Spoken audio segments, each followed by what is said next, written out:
રાજકોટમાંથી પકડાયા છે 3 આતંકી અને ત્રણેય આતંકીઓને કોર્ટમાં રજૂ કરી શકે છે તો રાજકોટ સેશન્સ કોર્ટમાં રજૂ કરાઈ શકે છે। થોડી વારમાં જ ત્રણેય આતંકીઓને કોર્ટમાં રજૂ કરાશે। રાજકોટથી અલ કાયદાના 3 આતંકી પકડાયા છે। ગુજરાત એટીએસનું રાજકોટમાં સફળ ઓપરેશન। ત્રણેય આતંકી સંગઠન અલ કાયદા સાથે સંકળાયેલા છે અને મૂળ પશ્ચિમ બંગાળના રહેવાસી છે। આતંકી સંગઠન અલ કાયદાથી કટ્ટરપંથી બન્યા હતા। 6 મહિનાથી સોની બજારમાં કામ કરતા હતા। આતંકી સંગઠન અલ કાયદાનો ફેલાવો તેઓ કરતા હતા। એટીએસે એક પિસ્ટલ અને 10 કાર્ટીઝ પણ કબજે કર્યા છે। સોની બજારમાં અન્ય મુસ્લિમ કર્મચારીને પણ પકડવામાં આવ્યા છે અને ન્યૂઝ 18 પાસે 3 આતંકીઓની તસવીર છે જે અમે આપને બતાવવા જઈ રહ્યા છે। એક ફૂટેજ પણ સીસીટીવી ફૂટેજ પણ અમારી પાસે આવ્યા છે જે આપ જોઈ શકો છો। તો ત્રણેય આતંકીની આ તસવીર છે। જો રાજકોટમાં આપ રહેતા હોય તો કદાચ ક્યાંક આપે આમને જોયા હોઈ શકે છે। અમન મલિક, શુફુર, સૈફ નવાઝ આ 3 આતંકી છે જેઓ ગુજરાતમાં આતંકી સંગઠનને એક્ટિવ કરવાનું કામ કરતા હતા। જે યુવાનો છે તેમને પણ આતંકી પ્રવૃત્તિમાં સામેલ કરવાનો કારસો તેઓ રચીને આવ્યા હતા।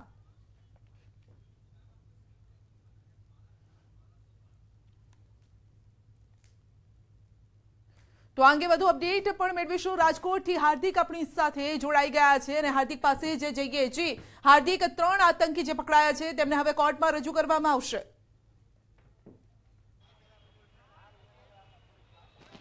ચોક્કસની સંધ્યા આજે જે છે રાજકોટમાંથી 3 આતંકવાદીઓ ઝડપાણા છે તેમને થોડી વારમાં જે છે અહીંયા સેશન્સ કોર્ટમાં હાજર કરી શકે છે।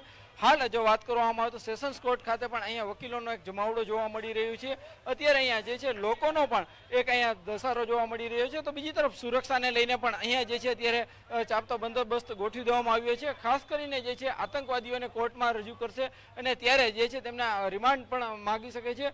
આગામી સમયમાં જે છે એમની પર કઈ રીતના કાયદાકીય કાર્યવાહી થશે તે અંગે પણ આજે જે અહીંયા કોર્ટમાં રજૂ કર્યા બાદ જે છે ખ્યાલ આવી શકે છે। તો બીજી તરફ આજે જે છે 4 વાગે પત્રકાર પરિષદનું પણ આયોજન કરવામાં આવ્યું છે જેમાં આ જે છે વધુ ખુલાસા થઈ શકે છે। હાલ જે છે રાજકોટમાં 3 આતંકવાદીઓને ઝડપી પાડ્યા છે। આ ઉપરાંત 10 જેટલા શખ્સોની અટકાયત પણ કરી છે। એટીએસ દ્વારા જે છે તમામ શખ્સોની અત્યારે પૂછપરછ પણ કરવામાં આવી રહી છે। આપ જે દ્રશ્યો જોઈ રહ્યા છો કોર્ટ રૂમ બહાર જે છે સેશન કોર્ટ બહાર પણ અત્યારે ચહલ પહલ લોકોની વધી ગઈ છે। અત્યારે અહીંયા વકીલો તેમજ જે છે કેટલાક લોકો જે છે આતંકવાદીઓને જોવા માટે પણ અત્યારે અહીંયા આવી રહ્યા છે। તો બીજી તરફ અહીંયા જે છે સુરક્ષા વ્યવસ્થા પણ સઘન કરવામાં આવી રહી છે। જી સંધ્યા।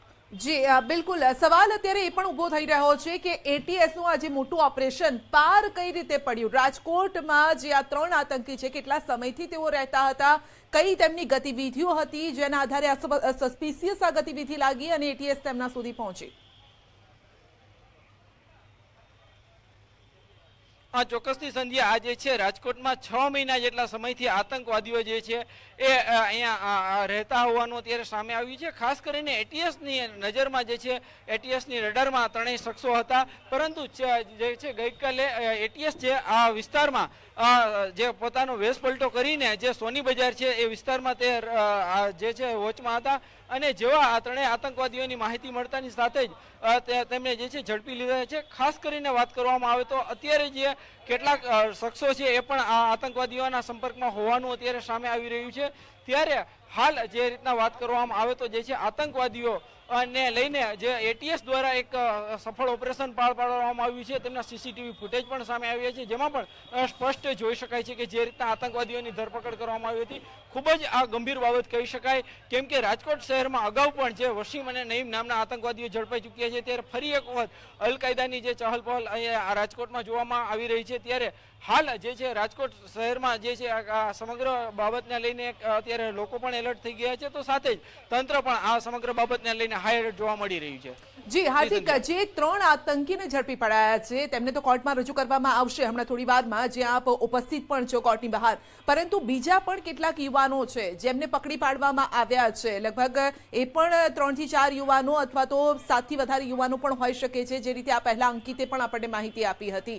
તો એ કેટલી સંખ્યામાં યુવાનો જે બીજા છે તેમને પકડવામાં આવ્યા છે, તેમની પાસેથી એવી કોઈ માહિતી બહાર આવી રહી છે? ચોક્કસથી હાલ જે છે સૌથી મહત્વનો બાબત એ પણ છે કે 10 જેટલા શખ્સ છે એ આતંકવાદીઓના સંપર્કમાં હતા અને એટલા માટે એટીએસ દ્વારા તમામ 10 લોકોની અત્યારે અટકાયત પણ કરવામાં આવી છે અને તેમની અત્યારે પૂછપરછ પણ કરવામાં આવી રહી છે. ખાસ કરીને કોર્ટમાં જ્યારે આતંકવાદીઓને રજૂ કરવામાં આવશે, જ્યારે રિમાન્ડ માંગવામાં આવશે, ત્યારે આ એક પણ પોઈન્ટ હોઈ શકે છે એટીએસ દ્વારા કે જે છે આ કેટલા લોકો સુધી જે છે તેમને આ માહિતી જે અલ-કાયદાની કેટલા લોકો તેમના સંપર્કમાં હતા તે પણ એક પોઈન્ટ હોઈ શકે છે. આ ઉપરાંત બીજી મહત્વની બાબત એ છે કે પાકિસ્તાનથી જે છે કોણ કોણ આતંકવાદીઓના સંપર્કમાં હતું જેવી અનેક મહત્વની બાબતો જે છે કે જેને લઈને કોર્ટમાં જ્યારે આતંકવાદીઓને રજૂ કરવામાં આવશે ત્યારે આ પોઈન્ટ રજૂ કરવામાં આવશે અને જેના આધારે 14 દિવસના રિમાન્ડ માંગવામાં આવે તેવી પણ સંપૂર્ણ શક્યતા છે. હવે કોર્ટ જે છે એ કેટલા દિવસના રિમાન્ડ મંજૂર કરે છે તે પણ ખૂબ જ મહત્વનું બની રહેશે. આ રિમાન્ડમાં જે છે એ કેટલાક મહત્વના ખુલાસા થાય તેવી પણ શક્યતાઓ છે. ખાસ કરીને ખૂબ જ ગંભીર બાબત છે ત્યારે હાલ સુરક્ષા તંત્ર છે તે પણ તમામ બાબતને લઈને અત્યારે જે છે એલર્ટ છે અને તમામ જે પગલાં છે ખૂબ જ સમજી વિચારીને આગળ લઈ રહ્યું છે. ત્યારે કાયદાકીય રીતે આગામી સમયમાં જે આતંકવાદીઓ ઝડપાણા છે તેમની સામે જે છે સકંજો કસાય તે માટેની પણ અત્યારે જે છે વકીલો દ્વારા, સરકારી વકીલો દ્વારા પણ એક તૈયારીઓ કરવામાં આવી રહી છે અને હાલ જે છે એટીએસ અને એસઓજી પણ અત્યારે ટૂંક સમયમાં આ એક જે છે સેશન કોર્ટે પહોંચે તેવી શક્યતા છે. જી બિલકુલ, હાર્દિક આભાર મારી સાથે જોડાયેલા રહેશો કારણ કે કેટલીક પ્રતિક્રિયા પણ આવી રહી છે જે આખું ઓપરેશન પાર પાડવામાં આવ્યું છે તેને લઈને. ભાઈ હતા, મારા ભાઈને ભાઈના શાળાને બેયને ઉપાડી ગયા છે. બરોબર, આ મારા મોબાઈલમાં ફોટેજ છે. સવારે 11:30 વાગે લઈ ગયો, 11 થી 11:15 વચ્ચે. બરોબર, કાલ રાત્રે 9 વાગે અમે પોલીસ સ્ટેશન ગયા હતા. તો પોલીસ સ્ટેશન ગયો, બરોબર, હું બધી વાતચીત કર્યું તો એ पुलिस वालों अपन एम कीधु जे वहाँ सेफ्टी है, कई चिंता न करो તમે. कल 3 जना आया था, आके मैं ऊपर काम कर रहा था, वो सेट भी आया था और बाकी वो सब कारीगर छोकरा भी नीचे था. ऊपर आया, मैं बैठा हूँ, उधर आके बोलता है जो फोन लाओ. 3 जन अचानक आया, 3 आदमी आके बोलता फोन लाओ. आके फोन लिया, तुरंत ऐसे करके उधर रख दिया, ले लिया, फोन ले लिया. बाकी उसके बाद जो है ऐसा उसको जेब से फोन निकाला, ऐसा कुछ फोटो था, फोटो ऐसा मुस्लिम का फोटो था जो उसको ऐसे दिखाया, बोलते इसको पहचानता, बोलते इसको नहीं पहचानता. जो उसके बाद वो भाई लोग बोलते चलो, और मेरा सेठ जो है वो उसको पूछ रहा है जो उसको क्यों लेके जा रहा हो. बोले वो लोग कुछ बोला नहीं, बोले कुछ लाभ रहा है, बोले यही बात है जो उसको लेकर चला गया. किधर लेके गया नहीं गया बाकी कुछ नहीं. રાજકોટ શહેરથી સૌથી મોટા સમાચાર છે તે સામે આવ્યા છે. એટીએસ દ્વારા ફરી એક વખત રાજકોટ શહેરમાંથી જે આતંકી સંગઠન સાથે જોડાયેલા લોકોની છે તે ધરપકડ કરવામાં આવી છે. અગાઉ વસીમ અને નઈમ નામના 2 જેટલા ભાઈઓ હતા કે જેઓ નહેરુ નગરમાં રહેતા હતા, તેમની ધરપકડ કરવામાં આવી હતી અને તેમની સીધી સંડોવણી છે તે આઈએસઆઈએસ સાથે ખુલી હતી. ત્યારે હું આપને ફરી એક વખત દ્રશ્યો બતાવવાનો પ્રયત્ન કરીશ. આ એ જ જગ્યા છે કે જ્યાંથી ગઈકાલે એટીએસના પીઆઈ અજીતસિંહ ચાવડાને તેમની ટીમ આવી હતી. ગઈકાલે એટીએસ ટીમના જે પીઆઈ અજીતસિંહ ચાવડાને 5 જેટલા પોલીસ કર્મચારીઓ અને જવાનો છે તે અહીં આવ્યા હતા અને આ જે જોઈ શકાય છે આ દ્રશ્યો જે જગ્યાના છે ત્યાં જે માલિક છે જેમનું નામ હતું આલમગીર શેખ અને તેમનો સાળો છે આકાશ શેખ, આ બંનેની છે તે અહીંથી અટકાયત કરીને તેમને હું આપને જણાવી દઉં કે રાજકોટ શહેરમાંથી માત્ર 3 જેટલા વ્યક્તિઓને ઉપાડવામાં નથી આવ્યા. રાજકોટ શહેરની આ સોની બજારની અંદર વર્ષોથી કહી શકાય કે બંગાળી જે કારીગરો છે, ખાસ કરીને જે વેસ્ટ બેંગોલના વતનીઓ છે તે અહીં હજારોની સંખ્યામાં કામ કરી રહ્યા છે. ત્યારે આપને જણાવી દઉં કે ન માત્ર 3 વ્યક્તિની પરંતુ ગઈકાલે અહીંથી 8 થી 10 જેટલા વ્યક્તિઓની છે તે અટકાયત કરી લેવામાં આવી છે. તો 3 આતંકીઓને તો પકડી લેવામાં આવ્યા છે અને કોર્ટમાં હમણાં રજૂ પણ કરવામાં આવશે. અને જે રીતે અમારા સહયોગી હાર્દિક પણ અમારી સાથે જોડાયેલા છે તેઓ પણ કહી રહ્યા છે કે 14 દિવસના રિમાન્ડની માંગણી પણ કરવામાં આવી શકે છે, પરંતુ તેમની સાથે બીજા 8 થી 10 જે યુવાનો છે જે સોની બજારમાં સોનાના ઘરેણાં બનાવવાનું કામ કરતા હતા તેમને પણ પકડી લેવામાં આવ્યા છે. તો હાર્દિક, એ જે યુવાનો છે તેમને કઈ રીતે, તેમની એવી કઈ ગતિવિધિઓ પોલીસને લાગી, એટીએસને લાગી કે તેમને પણ પકડી લેવામાં આવ્યા છે અને હાલ જે યુવાનોને પકડવામાં આવ્યા છે તેમને ક્યાં રાખવામાં આવ્યા છે? ચોક્કસથી હાલ જે યુવાનોને પકડવામાં આવ્યા છે તેમને એક ગુપ્ત જગ્યાએ રાખવામાં આવ્યા છે અને ગુપ્ત સ્થળ ઉપર તેમની પૂછપરછ કરવામાં આવી રહી છે.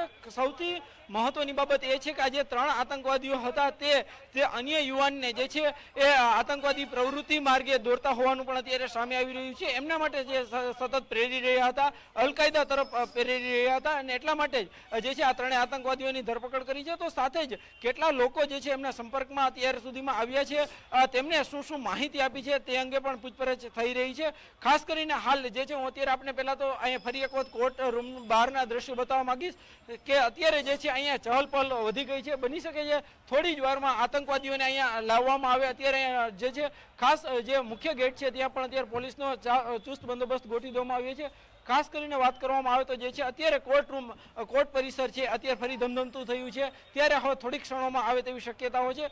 હાલ જો આતંકવાદીઓની વાત કરવામાં આવે તો આ 3 આતંકવાદીઓ જે છે એ અન્ય યુવાનોને અલ-કાયદા તરફ જે પ્રેરતા હતા અને તેમને અત્યાર સુધીમાં 10 લોકોને જે છે સંપર્ક પણ કર્યો હોવાનું સામે આવ્યું છે. ખાસ કરીને આ જે છે રાજકોટની સોની બજાર છે તે ખૂબ જ પ્રખ્યાત છે અને અહીંયા જે છે અલગ અલગ રાજ્યોમાંથી પણ મોટી સંખ્યામાં જે છે આવતા કારીગરો આવતા હોય છે સોની કામ માટે. ત્યારે બંગાળથી જે છે આ કારીગરો આવેલા હોય છે અને કેટલાક બંગાળી કારીગરોને પણ આ લોકોએ જે તેમના સંપર્ક કર્યો હોવાનું પણ સામે આવી રહ્યું છે. ત્યારે હાલ 10 લોકોની પૂછપરછ કરી રહી છે, પરંતુ આગામી સમયમાં જે છે આ સંખ્યા વધે તો પણ નવાઈ નહીં, કેમ કે હાલ જે રીતના પૂછપરછ કરી રહી છે ને એમાં જે વિગત આવશે તેના આધારે પણ આગળની તપાસ એટીએસ દ્વારા કરવામાં આવશે. જી હાર્દિક, આની વચ્ચે જ એક સીસીટીવી પણ સામે આવ્યા છે જેમાં 3 થી 4 વ્યક્તિઓ દેખાઈ રહ્યા છે. કોણ છે આ વ્યક્તિ, શું છે આ સીસીટીવીની વધુ વિગત? ચોક્કસથી આ જે સીસીટીવી ફૂટેજ આવ્યા છે તેમાં જે સાથે રહેલા જે દેખાય છે તે તેમના સાથી કર્મચારી હોવાનું અત્યારે સામે આવી રહ્યું છે. ખાસ કરીને સોની બજાર છે તેમાં એક જ સોની બજારમાં અલગ અલગ કારીગરો કામ કરતા હોય છે અને આશરે રાજકોટની વાત કરવામાં આવે તો રાજકોટમાં આશરે 1 લાખ કરતાં પણ વધુ પરપ્રાંતીય લોકો રહે છે. ત્યારે હાલ આ સોની બજારમાં જે છે 40,000થી પણ વધુ કારીગરો કામ કરતા હોય છે. આ જે વિસ્તારમાંથી આતંકવાદીઓ ઝડપાણા છે ત્યાં જ જે છે મોટી સંખ્યામાં સોની કારીગરો છે એ સોની કામ માટે આવતા હોય છે, બીજા વિસ્તારોમાંથી આવતા હોય છે. ત્યારે હાલ જે છે આ દ્રશ્યોમાં સીસીટીવી ફૂટેજમાં જે રીતના દેખાય છે તે તેમના સાથી કર્મચારીઓ હોવાનું પણ અત્યારે સામે આવી રહ્યું છે. પરંતુ હાલ એટીએસ છે એ તમામ બાબતની અત્યારે તપાસ કરી રહી છે. 4 વાગે જ્યારે પત્રકાર પરિષદ યોજાશે આ મામલે ત્યારે આ તમામ વિગતો છે એ ખુલી શકે છે. હાલ જે છે એટીએસ દ્વારા તેમજ સ્થાનિક એસઓજી છે એ પણ અત્યારે આ બાબતે તપાસ કરી રહી છે. તો ખાસ કરીને વાત કરવામાં આવે તો જે છે સ્થાનિક પોલીસ પણ આ સમગ્ર મામલે અત્યારે એલર્ટ થઈ ગઈ છે. જે સોની વેપારીને ત્યાં આ કારીગરો કામ કરી રહ્યા હતા તે સોની વેપારીને પણ અત્યારે પૂછપરછ કરવામાં આવી રહી છે કે કેટલા સમયથી તેમને આ કારીગરો છે કામ કરી રહ્યા હતા. અને આ ઉપરાંત બીજી મહત્વની બાબત એવી પણ પૂછપરછ કરવામાં આવી રહી છે કે જે સોની વેપારી હતા તેમની આ જે છે કારીગરો પાસેથી પૂરતા પ્રૂફ લીધા હતા કે કેમ કે રાજકોટ જે છે પોલીસનો પણ એક અહીં જાહેરનામું બહાર પાડવામાં આવ્યું છે કે જ્યારે કોઈ પણ વ્યક્તિ બહારથી આવે છે તો તેમના પૂરા એવિડન્સ જે તે વ્યક્તિએ જે તે માલિકે ચકાસવા ખૂબ જ જરૂરી છે. ત્યારે આ મામલે જે છે જે સોની વેપારીની જે પૂછપરછ કરવામાં આવી રહી હતી તેમને પણ આ મામલે તપાસ પૂછપરછ કરવામાં આવી રહી છે. જી બિલકુલ હાર્દિક, આપનો આભાર અમારી સાથે જોડાવા બદલ. ફરીથી આપની સાથે સંપર્ક સાધીશું જ્યારે જે આતંકીઓ છે તેમને કોર્ટમાં રજૂ કરવામાં આવશે. જો કે હલચલ અત્યારે ત્યાં વધી ગઈ છે રાજકોટમાં કોર્ટની બહાર.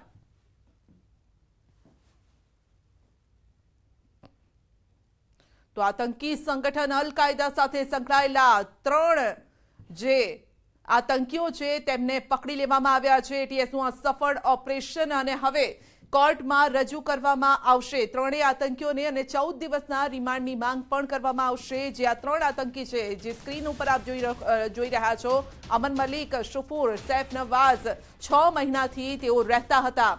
કોના સંપર્કથી તેઓ આવ્યા હતા, કોના કનેક્શનથી તેઓ રાજકોટ સુધી પહોંચ્યા હતા તે મામલે પણ તપાસ થઈ રહી છે. શું કોઈ લિંક છે, શું કોઈ એવો વ્યક્તિ છે કે જે આ 3ને અહીંયા લાવ્યો હતો, કોણ છે એ વ્યક્તિ તે અંગે પણ તપાસ થઈ રહી છે. સોમવારના રોજ એટીએસે રાજકોટ શહેરમાંથી 8 થી 10 જેટલા વ્યક્તિઓની અટકાયત કરી હતી અને તેમાં એક શાળા બનેવીનું પણ નામ સામેલ છે. ત્યારે આપણે તેમના ઘરે આવી પહોંચ્યા છીએ. આપણે તેમની પત્ની સાથે વાત કરીશું. ગઈકાલે જે 2 શાળા બનેવીની અહીંથી અટકાયત કરવામાં આવી હતી, એકનું નામ છે આલમગીર શેખ અને બીજાનું નામ છે આકાશ શેખ. ત્યારે આકાશ શેખની બહેન અને આલમગીર શેખના પત્ની સુલ્તાના આપણી સાથે હાજર છે. આપણે તેમની સાથે જ વાતચીત કરીશું. બેન, क्या कहेंगे, कल पुलिस कितने बजे आई थी और ये जो 2 व्यक्ति थे वो कहाँ पर थे, आपका भाई कहाँ पर था, आपके शौहर कहाँ पर थे, क्या कहेंगे इसके बारे में? मेरा भाई दुकान पर था और मेरा शौहर घर पर था. 5 आदमी आया था कल 11:15 बजे। 5-10 मिनट के बाद साथ लेकर चली गई, मेरा फोन भी लेकर गए। और ये जो वो किसी आतंकी संगठन या ऐसा कुछ किसी के साथ जुड़े हुए, आपका क्या मानना है? नहीं ऐसा कुछ नहीं। ચોક્કસ તો આ છે સુલતાનાબેન અને જેમના પતિની અને જેમના ભાઈની ગઈકાલે અટકાયત કરવામાં આવી હતી। આ મહિલાનું કહેવું છે કે તેમના પતિ છે તે 17-18 વર્ષથી રાજકોટ શહેરમાં રહે છે, જ્યારે કે તેમનો ભાઈ છે તે રાજકોટ શહેરમાં 7 થી 8 વર્ષથી રહે છે। તેઓ પણ પોતે 10 વર્ષથી અહીં રહે છે। ચોક્કસ હાલ જે એટીએસ દ્વારા જે નામ આપવામાં આવ્યા છે તેમાં તેમના પતિ અને તેમના ભાઈનું નામ નથી, પરંતુ તેમનો કયા પ્રકારનો રોલ રહે છે તે જોવું અતિ મહત્વનું બની રહેશે। કેમેરામેન અભય ત્રિવેદી સાથે અંકિત પોપટ, ન્યૂઝ 18 ગુજરાતી, રાજકોટ। અને હવે નજર કરીશું ટોપ 3 હેડલાઇન્સ પર।